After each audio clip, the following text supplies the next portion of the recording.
Welcome back, everybody.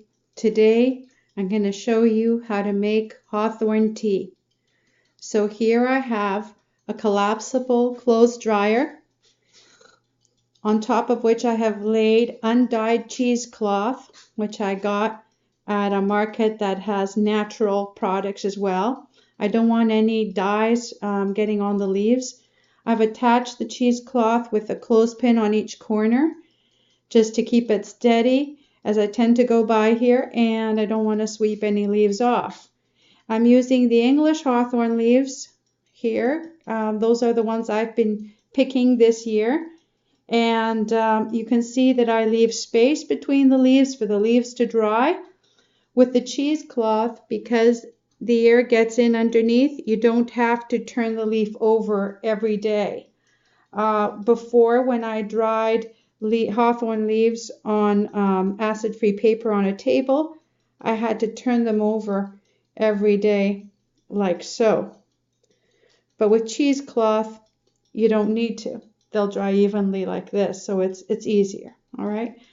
Now, once you've got the leaves dried, which is about 5 days to a week, depending on your humidity and your heat in your home, then you put them into a jar, and a tightly sealing jar. This is a screw top lid, an old honey jar that I washed out. And I labeled it. I wrote on there, Hawthorn 2018, steep covered for 14 minutes.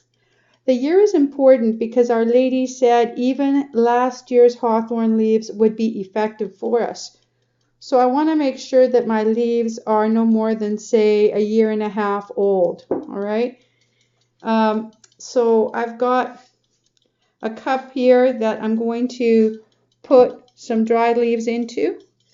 So I'm just going to shake out some leaves here. I want to fill up the bottom of the cup.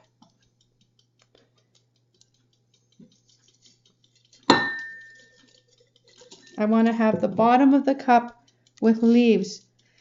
You see the berries in there? I'm taking those out.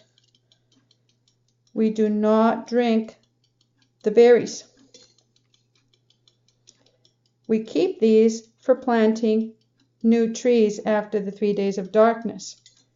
And don't assume that if your berries are a few years old, they're not going to germinate and give you a tree, because some tree seeds take years to stratify before they will create a tree.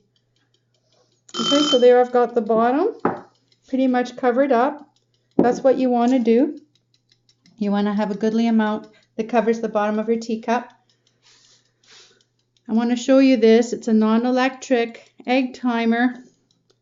If we have had an EMP, we need to be able to keep time of medicinal things like the hawthorn tea, which is a 14-minute steeping time. So have a couple of these on hand so that you can always have one to use. All right. So for you cat lovers, there's a kitty cat. And for you dog lovers, there's a dog. All right. Okay. So I'm going to uncover it. And here you can see some of the leaves are floating and some are at the bottom. I'm going to take them out with a spoon. We don't drink the leaves per se. I'm sure it wouldn't harm us, but we're only to drink the water. That's all we need to drink when we make the tea. There we go. Okay, so there's the tea. And the coloring is clear. I noticed with the black hawthorn that I had a couple of years ago, it was more yellowy in color, like a light yellow color. This one seems more clear colored, the English hawthorn. Let's see the smell. Yes, it smells very mild, as hawthorn should. Now, it's been boiling in there, so I'm going to take a little sip. I don't want to burn myself. Let's see if it tastes like hawthorn. Sorry for the slurping. It was hot. Yes, that is indeed a nice, healthy, clean tasting, very mild tasting tea. When I had the pneumonia a couple of years ago, I used hawthorn. I believe it was black hawthorn at the time. I will be using the English hawthorn that I picked this time.